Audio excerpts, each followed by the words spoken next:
Hey guys, how you doing? Welcome back to the channel. Hope you're all going well.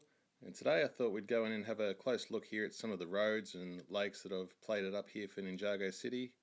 These are just some designs that I've found to be quite useful for my own Ninjago City, so I thought before I do a big city update it might be a good time to go in and give you a close look at all the different modules and how they're kind of put together. And I thought I'd just share them for those that are interested in this kind of thing, and if you've got any other ideas and feedbacks, be sure to let me know. It's much appreciated.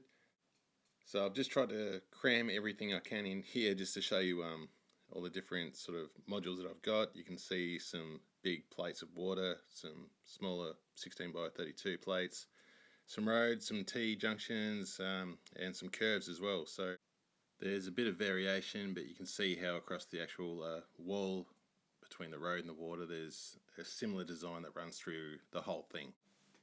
So first off, we've got a straight road plate.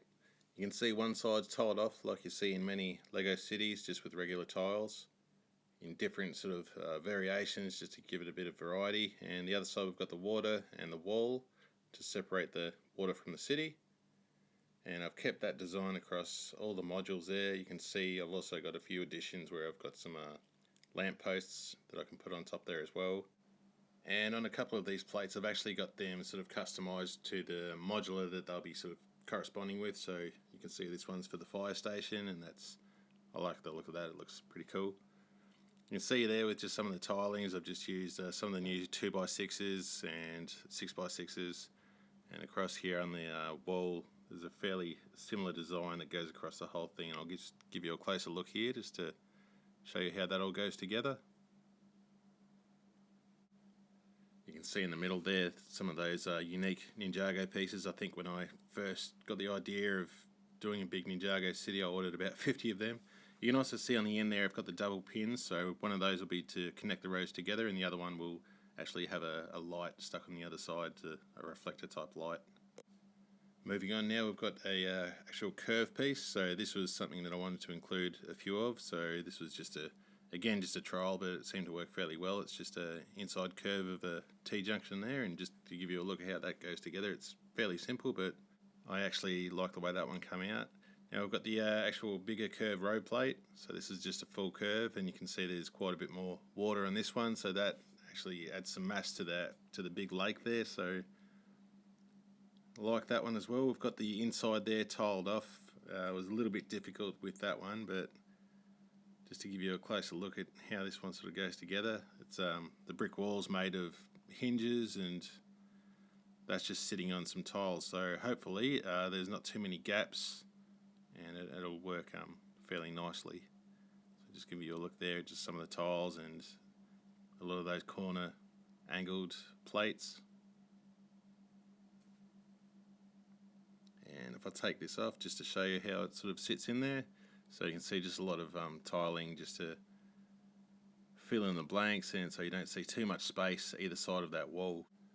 As the water gets closer to the shore there as well, you can see I've actually used some brown plates and some wedges as well, just to give it a bit of shape and indicate sort of the shoreline there, and just getting the water level rising. As we move into the actual water plates, you're going to see some variation here, and that is because the Lego has actually changed the colour of the 1x2 and 1x1 trans blue tiles. In the original Ninjago City, they were sort of an aqua colour. You can see at the top there the 1x1s is the aqua, the 1x2s below that is the aqua, and then below that is there a more blue 1x2. So that's what they actually changed with. Long story short, I rang up Lego when I started ordering these parts, and yeah, that actually changed the colour. So it'll be interesting to see when Ninjago City Gardens come out if they revert to the actual original colour. So plating up these things as well, you can see there if you follow that pattern you can actually have a line there, so that's something to be aware of if you're including this sort of thing in your own city. So the way I do it is I just have a lot of variations and I customise them to the actual layout of the city. You can see here there's sort of a divot as well. So on the original Ninjago City, this post would actually stick out a fair bit, so you actually can't get the plates underneath, so that was just a simple solution for that. This is the big 48 by 48 lake that I've created, and you can see here the unintentional variation where I just wasn't paying attention. So I've got basically the the bulk of it is the new Trans Blue, and in the center there, in sort of patches, you can see the original Trans Blue, and I don't mind. It gives off a pretty cool effect. So for a mistake, I think it actually looks pretty good. So yeah, I'm pretty happy with that. Just to give you a closer look at all the things that you might need if you want to do this sort of thing yourself, you're just going to need some base plates of some form, a lot of black plates, and some green, and some wedge plates, black wedge plates if you got them. They all sort of come in handy for giving you an idea of different levels of water. And just to go in here and give you a closer look at the actual difference in colours of the Trans Blue tiles, you can see these are the actual original ones that you would have got from Ninjago City and Ninjago City docks.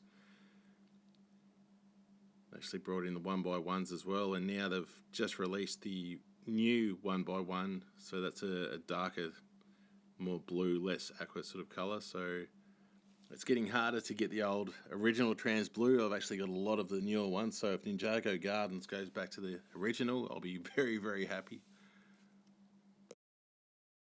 Anyway, thanks for watching, guys. Just to give you a look here at everything sort of put together just by itself. So it's a pretty nice looking sort of effect, and it looks really great in the city, I think. I really like it. So yeah, if you've enjoyed this, thanks for watching, and I'll have a city update soon and a few additions for the Ninjago Prime Empire City of Madness as well. So take care, guys. Thanks for watching, and I'll talk soon. Cheers. Bye.